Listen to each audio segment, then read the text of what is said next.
qamalganlardan so'rashgan. Nima deb, qanaqa ota-onangizdan yoshligingizda ko'p gap eshitgansiz desa, qamalganlar 90% ota-onasi tomonidan bir kun emas, bir kun sen bola qamalasan degan gapni eshitgan ekan. Ikkinchi misol esa bu doim men aytaman, Thomas Edison lampochkani kashf qilib milliarder bo'lgan odam yoshligida uni 2-3-sinfda maktabdan spravka berib chiqarib yuborishganda, "Oyim, men nimaga maktabga bormayapman?" degan. "O'g'lim, sen shuncha talantlisanki, kallangda ishlash koeffitsiyenti shuncha zo'rki, maktabga borishingga hojat yo'q" deb doim uyda tahsil bergan, uyda dars bergan.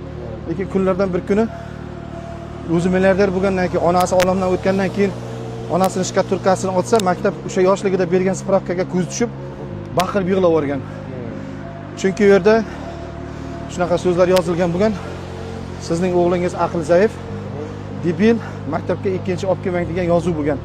Lekin onasini bo'lgan ishonchi bolasini har doim sen kuchli bilim sohibi, seni aqling, o'ting, zakovating kuchli deb aytgan gapi, ishonchi shunchalik u bolaga zo'r ta'sir qilganki, u hattoki o'zini sverstniklar deydi, tengdoshlariga qaraganda yuqori yutuqqa erishib, lampochkani kashf etib, millioner darajasigacha yetishgan. Thomas Edison da. Bu tarixda bor narsa bu.